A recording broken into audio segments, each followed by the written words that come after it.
Berlin, mid-August 1933. SA formations march camera perfect through the Brandenburg Gate, just like they had done the previous January, in the night when Adolf Hitler seized power. This footage was taken during the shooting of the film Hans Westmar. What is so special about these pictures is that the cameraman was using 35mm colour film, at the time still an expensive rarity in Germany. September the 30th, 1934. The Reich Agriculture Festival in Goslar. Farm workers, men and women from all over the Third Reich are seen waiting in front of the Imperial Palace. In an essay to mark the festival, a young German girl wrote, "Above all, the Harvest Festival is our way of thanking God for his rich blessings, but it's also our way of giving thanks to the government of the Reich, which, through the measures it has taken, has restored the farming community to full bloom." Delegations from the SA and the SS were also awaiting the arrival of Adolf Hitler. A few weeks earlier, the dictator had deposed of his biggest adversary, Ernst Röhm. Now, following the death of President of the Reich, Paul von Hindenburg, Hitler was leader and imperial chancellor of the German nation. Director Kurt Waschneck, a pioneer of filming in color, had chosen this day to shoot one of the first cultural films using the new two-color film material as it was known. The result still left something to be desired. In Goslar, a guard of honor from the army of the Reich was present to welcome its new commander-in-chief.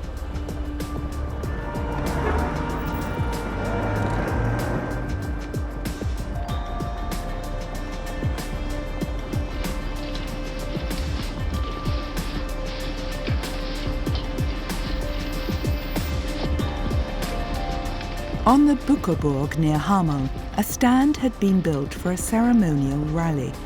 The film's director didn't have to worry about a setting for Adolf Hitler's appearance. Hundreds of thousands of farm workers had turned up to pay homage to the dictator.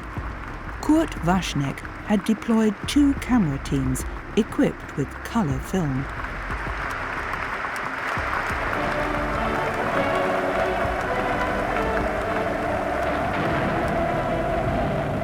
After the film was presented to the press in December 1934, one critic saw the report as an experiment that could not stand up to comparison with nature.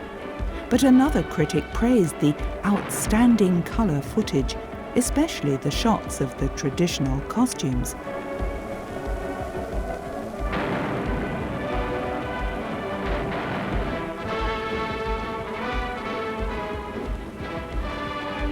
Swiss journalist Konrad Warner described the propaganda spectacle on the Buckerburg in a factual report written in 1944.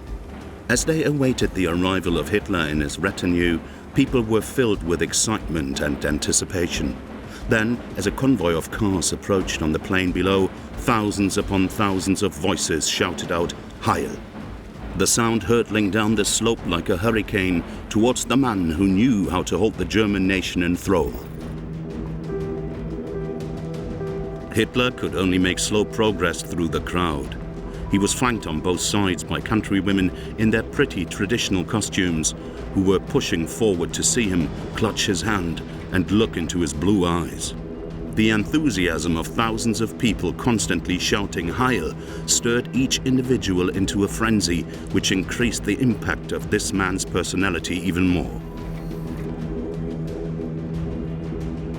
The unmistakable shortcomings of the color film process made it unlikely that Waschneck's report would ever be shown in German cinemas.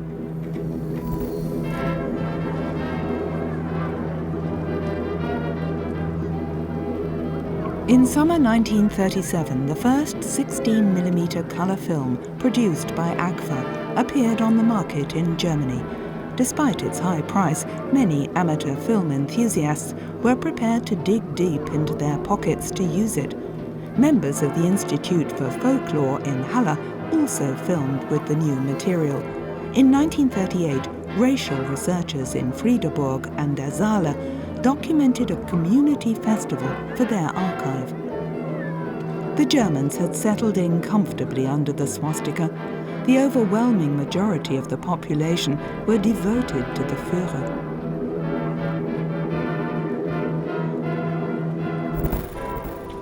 Film enthusiasts throughout the Third Reich began using color film. When he wasn't at work in his bakehouse, Hamburg master pastry chef Kurt Lehfeldt was out and about shooting footage of his hometown. Lehfeldt preferred the products manufactured in America.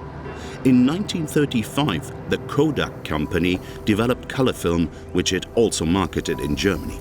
From May to September 1938, Lehfeldt documented life and work in Hamburg's famous warehouse district and in its port.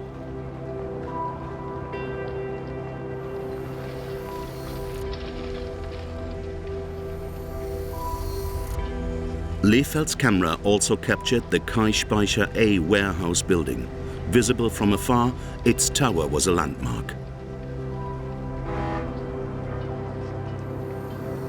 The success enjoyed by Hamburg's port stemmed originally from international trade, but Germany's gateway to the world had been hard hit by the Great Depression. A large proportion of Hamburg's merchant fleet had to be decommissioned.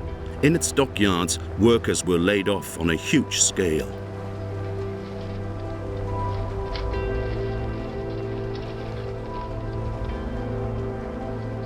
But round trips to German seaside resorts or through the port were, it seems, highly popular with locals and tourists.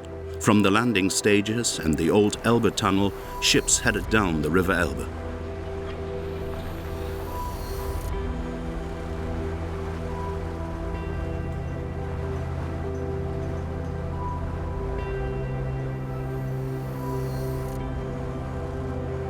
Also captured on the film taken by Lehfeldt are pictures of the Wilhelm Gustloff, a luxurious cruise liner which was intended to symbolize the classless nature of Nazi society.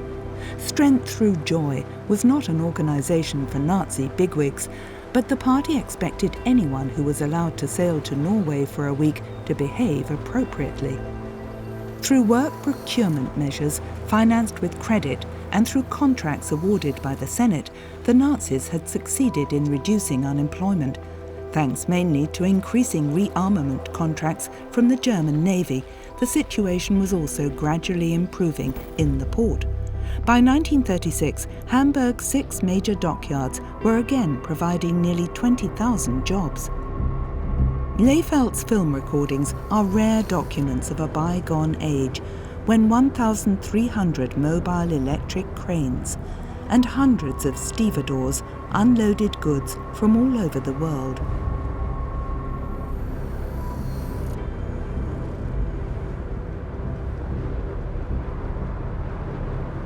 The Hamburg pastry chef entered his 20-minute-long documentation in a competition and won first prize. His footage portrayed many ships which today exist only in the memories of Hamburg's elderly citizens. Like the Monte Rosa, a liner which, in 1931, sailed on a regular schedule to the east coast of South America. The vessel normally carried cargo and passengers, but the Monte Rosa was also used for pleasure cruises.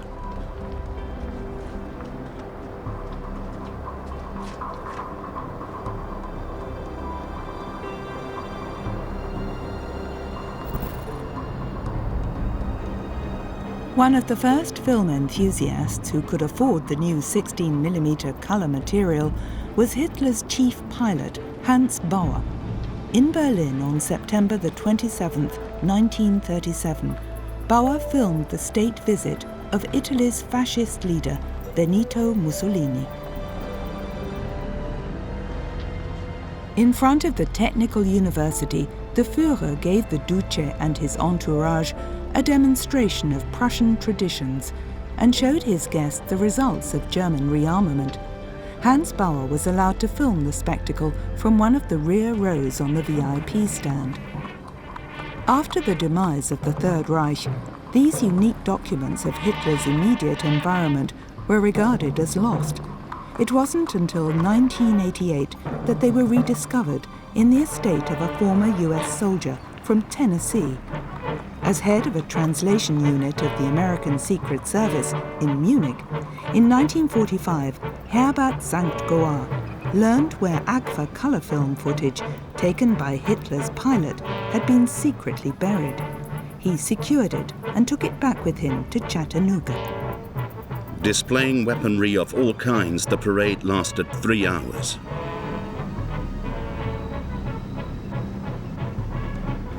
Mussolini was particularly impressed by the goose-stepping, so much so, in fact, that on his return, he also had the snappy marching style introduced into the Italian armed forces.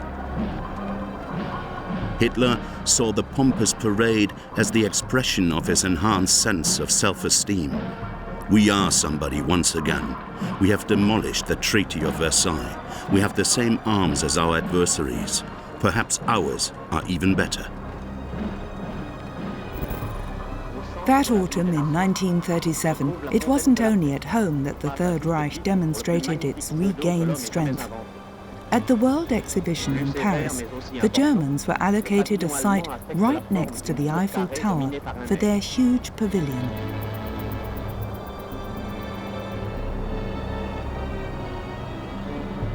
The Soviet Union had built its exhibition hall directly opposite.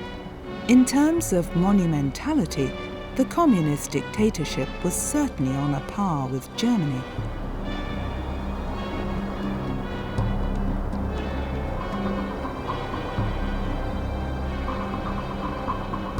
Hitler had commissioned his new favorite, Albert Speer, with the design of the German pavilion. The two had spent many nights in Berlin and on the Obersalzberg, poring over drafts and drawings. On Sunday, February the 27th, 1938, a cine enthusiast from Nuremberg filmed this carnival procession. A local Nazi newspaper wrote, It's not always necessary to wonder whether you're in the midst of supporters or enemies. Instead, you should set yourself above inhibitions that are better suited to the affected and not to the Germans of our magnificent era. An age which, whether in earnest or in jest, offers incredible impressions and proves time and again that the concord and solidarity of a great ethnic community are the most wonderful gifts of the National Socialist state. In 1944, Swiss businessman René Jouvet published a factual report on his experiences in the Third Reich. In it, he describes a conversation he had in autumn 1937. My friend was over the moon. He had expected many things, but not what he was now witnessing with his own eyes. Such happy, optimistic people. You've not seen everything, I told him. Above all, you're forgetting what price the German nation has had to pay. The loss of personal freedom and truth in public life. By this point in time, Hitler had long since decided to lead Germany into a new war, and also to tighten measures against the Jewish population. Consequently, on one of the carnival floats, caricatures of Jews hung from gallows, as if this was something totally natural. According to eyewitnesses, the float was greeted with frenetic applause. In Quedlinburg in 1938, a member of the SS took this color footage of his most senior boss. Heinrich Himmler was visiting the town. He came to Quedlinburg every year to honor his great idol. King Henry I lies buried in a cathedral, and Himmler turned the church into a national shrine. The head of the SS wanted to replace Christianity with Teutonic cult worship. His devotion was to the swastika. His lifetime goal was to eradicate the Jewish nation.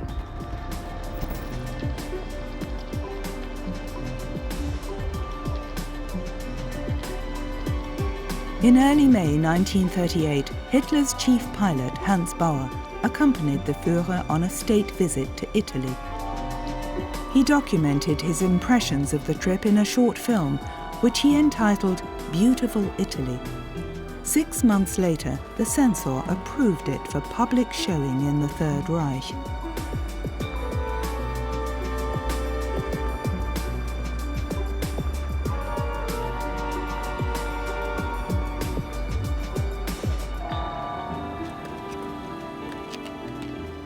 The state visit was to have been documented in color by a professional camera team from the Nazi propaganda machine.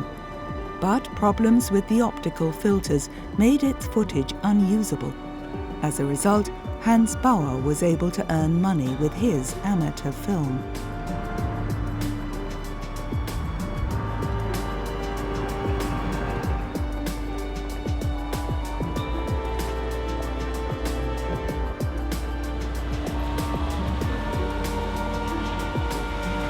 After the annexation of Austria in March, Hitler had expected Italian leader Benito Mussolini to give his approval for Germany to seize the Sudetenland. The Germans actually wanted to sign a written agreement with the Italians, but their hosts were hesitant and only relented when, in a public statement, Hitler declared the Brenner border to be the eternally valid border between Germany and Italy.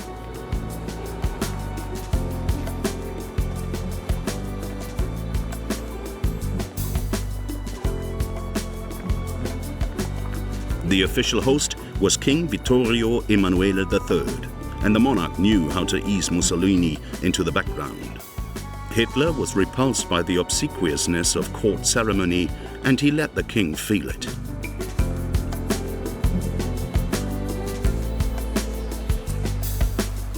On May 5, 1938, Hitler and his entourage were taken on an excursion to Naples, where they were given an enthusiastic reception. With his small camera, Hans Bauer filmed the sights of this city at the foot of Mount Vesuvius, which had donned itself in truly festive garb for its state visitors from the north.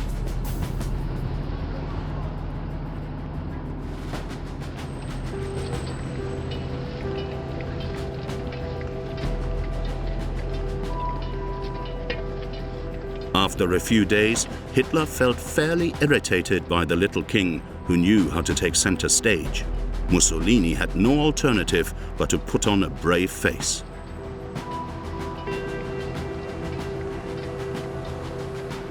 To snub the royal family time and again, the Führer had his old friend come forward and walk alongside him.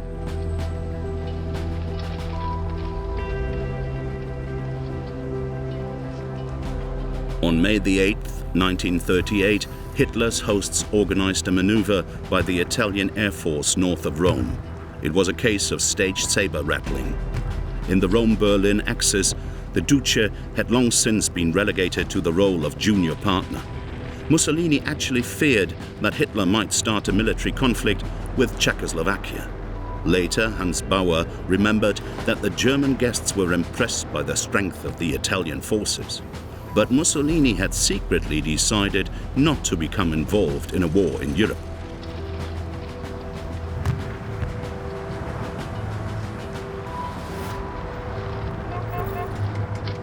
Hitler spent virtually all of August 1938 on the Obersalzberg. On the terrace of the Berghof, he studied plans for the Wehrmacht's invasion of Czechoslovakia. One frequent guest was Albert Speer. The little time the Führer allowed himself was often spent with his architect. Hitler once had visions of becoming an architect himself, and in Speer he had found the ideal executor for his colossal plans. A sharp individual, Speer had been part of the dictator's inner circle for some time. The architect had also become friends with Eva Braun, who took these pictures in 1938. Hitler's mistress was a keen amateur photographer. Consequently, she too had developed a passion for color film. These pictures of the dictator should actually have been destroyed after her death, but in October 1945, they fell into the hands of the American Secret Service. As a result, what are probably the only uncensored pictures of Hitler's private life have been preserved in the National Archives in Washington. In his memoirs, Albert Speer would later claim that the Berghof Society merely engaged in small talk and killed time waiting for the master of the house to arrive. But this, it seems, was just an attempt to cover himself and play down his own involvement in the crimes committed by the Nazi regime. In fact, many political decisions were taken on the idyllic Obersalzberg. Murders were even planned there.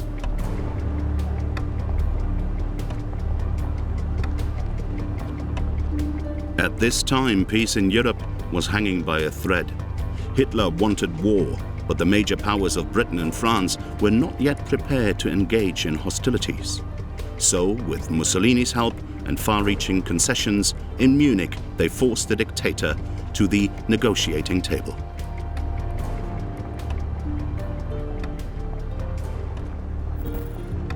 Eva Braun edited her footage to produce film shows in color, which were presented in the evenings on the Berghof.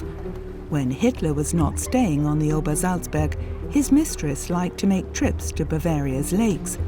Accompanied by her parents, friends and relatives, the athletic 26-year-old was the center of attention.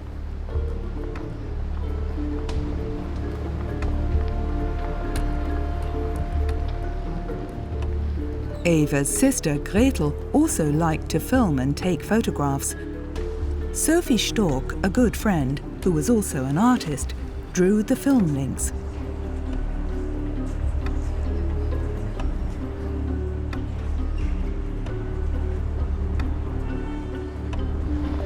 The Germans had no idea that Hitler had a mistress. As a senior correspondent with Reuters news agency in Munich, Ernest Pope had particularly good contacts in the Bavarian capital, so in his book Munich Playground, he engaged in speculation. The buxom Evi Braun is Adolf's secret mistress. She was assistant to his photographer Heinrich Hoffmann. She cooks fine meals for him and serves him in every way you would expect from a German wife. There are rumors that the Führer has secretly married Evi, but I doubt that. German propaganda stresses that no mortal woman has the quality to become Frau Hitler.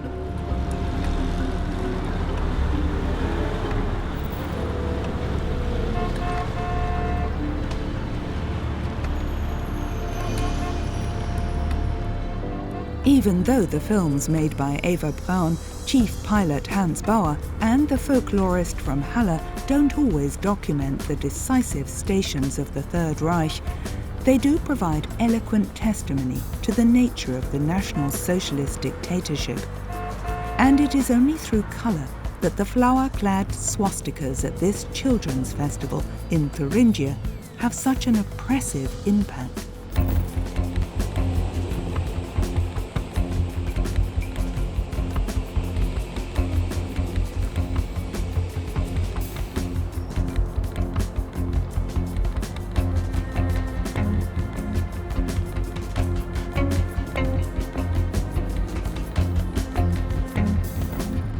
May the 1st, 1939.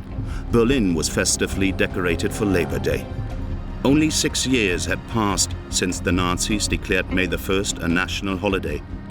A move designed to bind the German working class to it through National Socialist slogans and pretentious prophecies for the future, and one that had already proved successful. Berlin journalist Ruth Andreas Friedrich described such events in her diary. District leaders, factory representatives, block leaders, shop stewards, leaders from the Federation of German Girls and the Hitler Youth Organization, in fact all the state-appointed ideological controllers of the German people, ensure that only acolytes turn up to cheer on official occasions. Anyone who is politically unreliable, anyone who has roused even the slightest suspicion of being a naysayer, is to be kept away from such occasions. The yes-men know what is expected. They cheer spontaneously, at the right place and at the right time.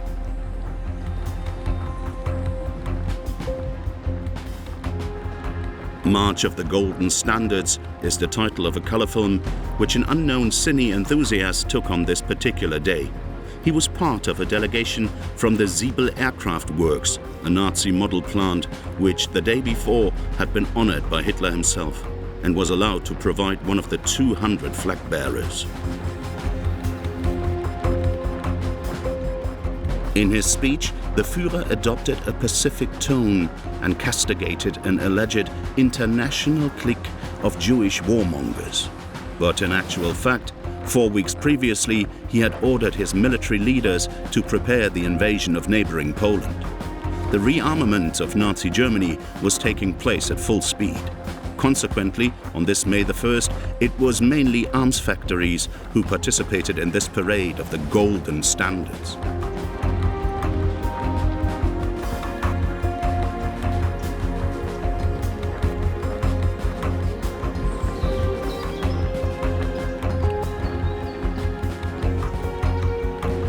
To the sound of appropriate marching music, the golden standard of the Siebel aircraft works in Halle was rolled up.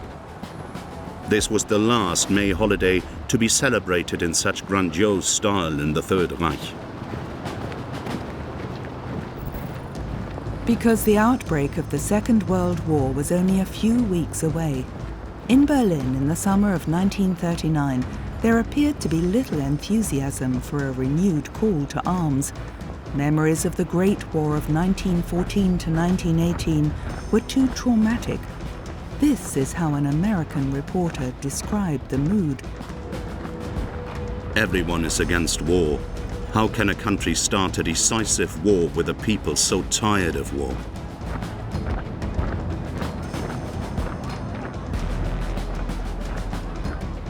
An internal note stated that faith in the Führer will now be put to the test more than ever before.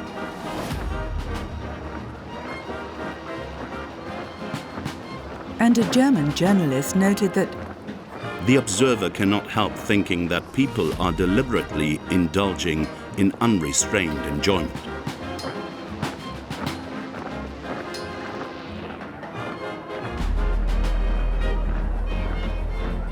it was a dance on the volcano.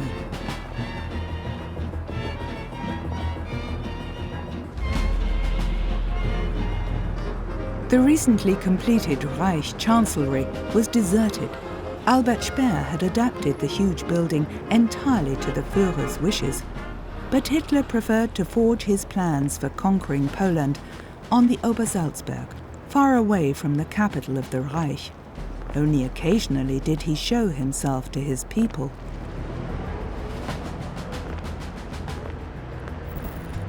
On July 16, 1939, the whole of Munich was dedicated to National Socialist creative activity.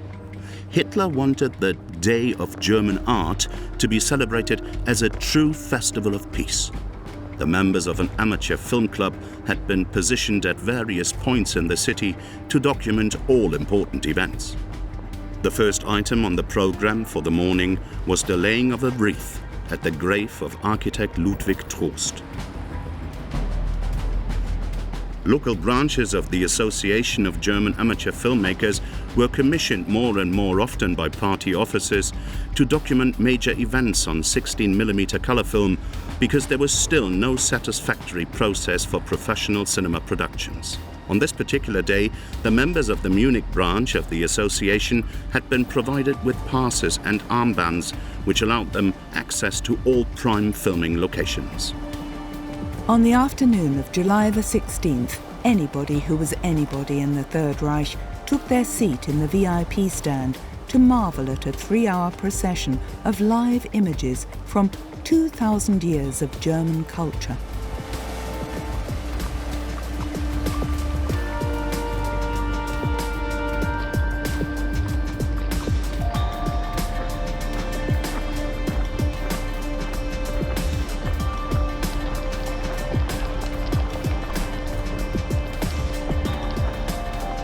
Not only was Germany's future to be National Socialist, so was its past. In the program for this tacky festival, it said, "The German eagle towers above the whole procession. With it ends this manifestation of our history.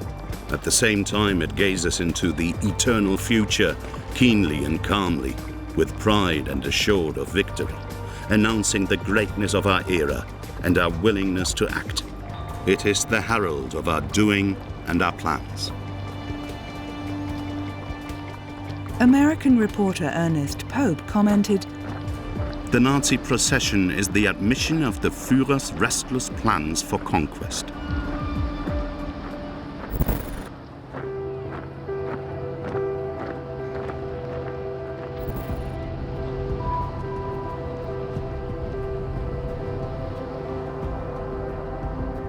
On the Obersalzberg, Eva Braun filmed Hitler in the pose of a resolute power politician.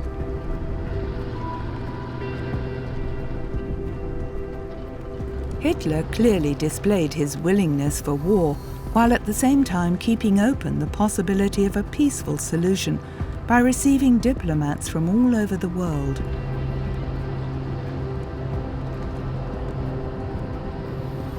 Like Khalid al-Hud, the special envoy of the King of Saudi Arabia, the Wahhabis had established an absolute monarchy on the Arabian Peninsula. They had control of oil, a commodity so keenly sought after by every major power. And they were fanatical anti-Semites. In the end, all that was agreed on this occasion was an insignificant arms deal. Accompanied by his accomplices, Reinhard Heydrich and Karl Wolff, Heinrich Himmler had also traveled to the Obersalzberg. They were planning an extermination program to which not only Poland's intelligentsia, but also its Jewish population would fall victim. On August the 12th, 1939, Eva Braun filmed on the terrace of the Berghof. Hitler was awaiting a visit from the Italian foreign minister. On official occasions, the Führer's mistress had to withdraw into her rooms. So this time too, she could only secretly film a few scenes prior to the arrival of the state guest.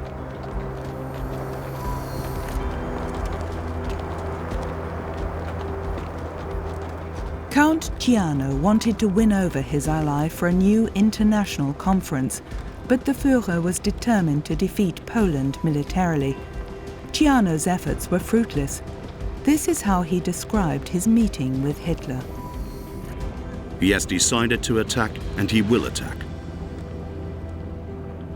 A march of the Federation of German Girls and the Hitler Youth in Offenburg on May the 19th, 1939. Here too, by now, the Second World War was not far off. Paul Stober, who had been documenting everyday life in his hometown ever since 1928, filmed the Nazi Party's local annual conference in the Baden district in colour. Among the town's dignitaries was publisher Franz Burda. As early as 1933, in his popular radio magazine Syrag, he had already stated that in its thoughts, desires and acts, the Syrag has always been solidly German and patriotic, nationalist and socialist. The spirit of the new age is alive in it. No Jewish capital has been invested in the printing house, nor are any of the company's contributors or employees Jewish. The highlight of the event was the address by district leader Karl Rombach. Since 1936, Offenburg had been a garrison town. Accordingly, local military leaders also presented themselves in parade uniforms as part of National Socialist Society. On September the 8th, 1939, a loudspeaker vehicle announced news of the Wehrmacht successes in Poland. The Offenburger Tagesblatt also printed special reports from the Army's Supreme Command. The Germans couldn't believe that their fathers, husbands and sons were sweeping through Poland so quickly.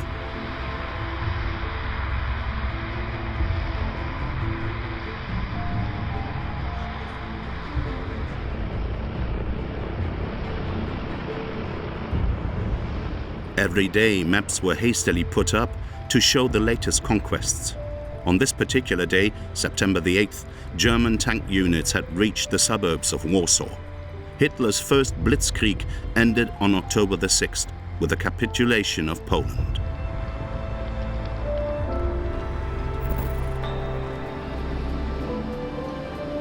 Johannes Bliesener owned a photography shop in Korbach in Hesse. Time and again during the Second World War, he filmed events in his hometown.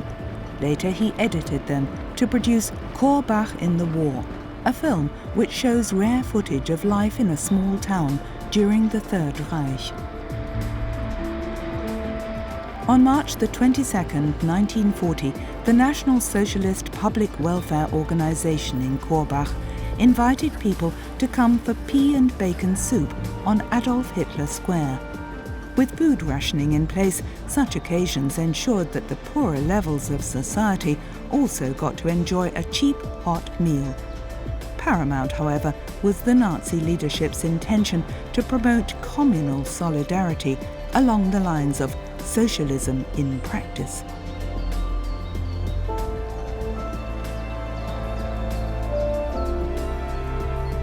Since September the 3rd, 1939, a state of war had existed between the Third Reich and Great Britain and France. But the Allies had not come to Poland's aid. For them, it was a case of wait and see. Hitler had been planning for months to launch a campaign in the West. But it had been postponed time and again. Finally, Germany's Supreme Commander decided that the offensive would begin on May the 10th, 1940. Infantry units were also stationed in Bitterfeld near Halle. In early May, they were moved west.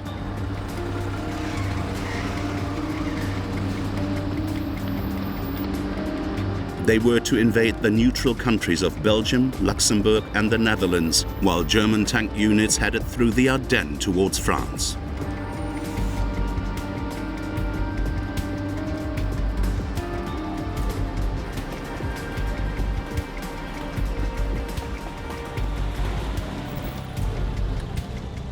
At the start of his campaign in the West, Hitler moved to his headquarters in Rodert in the Eifel. From here, his chief pilot, Hans Bauer, flew the Führer to the front, time and again. On Odendorf airfield, near Euskirchen, we see the dictator discussing the situation with Hermann Göring.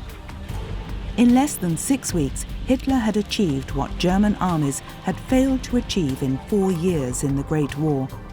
France was forced to capitulate. After a long discussion with Hitler on June 6, 1940, Joseph Goebbels wrote in his diary that the Führer towers high above us all. He's one of history's geniuses. What a glorious era. And it will be followed by the great rest we all desire so much. The Führer perhaps more than any of us. Then we shall build the new Europe. After the war, we shall soon deal with the Jews.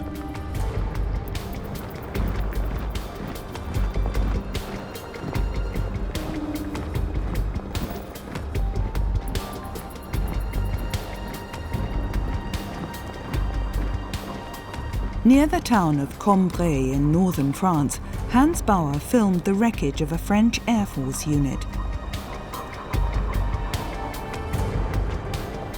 This is how French historian Marc Bloch described the disaster in his book Strange Defeat. We have just suffered a devastating defeat. Who was responsible? The parliamentary regime, the troops, the British? The fifth column, our generals reply. In other words, everybody but them. No matter how one might assess the deeper reasons for this catastrophe, the immediate cause was the incapability of our military leaders, their inability to think the war.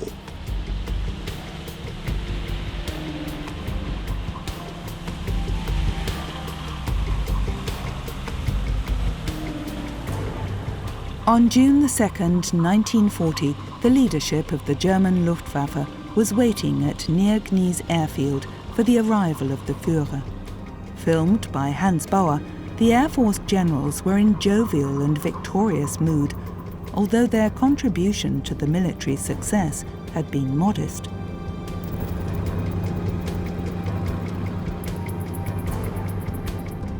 German troops wounded in battle were quickly flown in to form the backdrop to a special ceremony.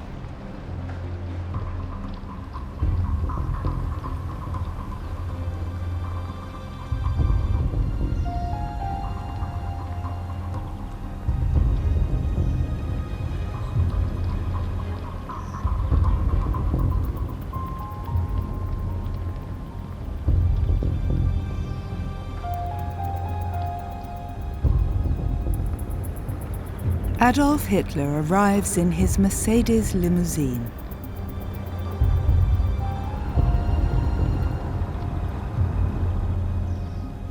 While the commander-in-chief is greeting his troops, 150 kilometers away in Dunkirk, the last of 330,000 British and French soldiers are being evacuated across the English Channel. Exactly 4 years later, they will return to free France from the German yoke.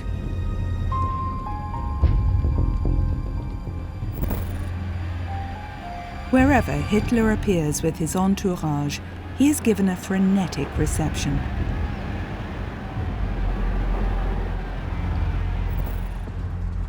The dictator is at the zenith of his power. As chief of the German Armed Forces High Command, Wilhelm Keitel put it, "My Führer, you are the greatest commander of all time."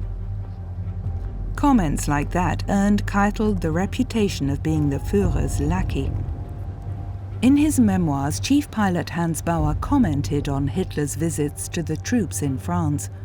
Hitler's intended effect was achieved. The troops and the French population were impressed by the fact that he appeared as soon as hostilities had ceased. The commander-in-chief ate from field kitchens.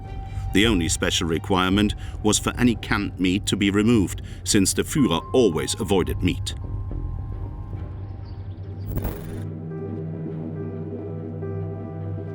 Naturally, people back home in Germany didn't get to see such scenes.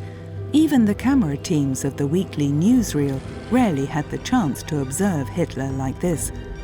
With the exception of Eva Braun's private films, the films taken by Hans Bauer are the only footage which shows the dictator from close up, unedited and uncensored.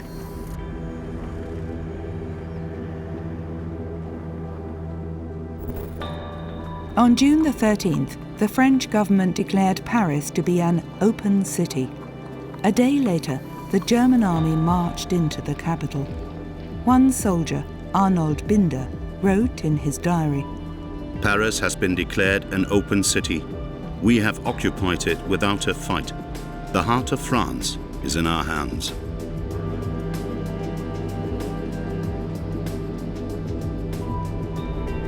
On June the 23rd, 1940, Adolf Hitler visited the defeated French capital.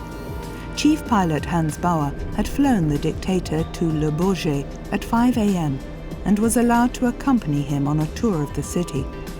Once again, he used 16mm color film to document the bizarre sightseeing trip. Alongside Hitler on the observation platform on the Trocadero were sculptor Arno Breker and architects Hermann Giesler and Albert Speer. Later in his memoirs, Speer described the dictator's reaction. "Wasn't Paris beautiful? But Berlin must become even more beautiful. In the past, I often wondered whether Paris shouldn't be destroyed. But when we're finished in Berlin, Paris will be a mere shadow. So why should we destroy it?"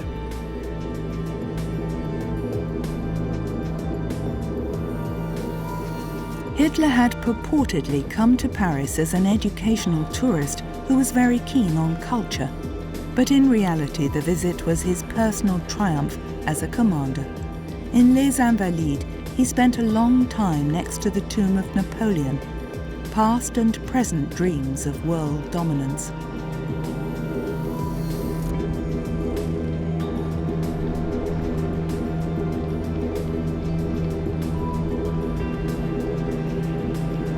Finally, a visit to the Panthéon, France's Hall of Fame.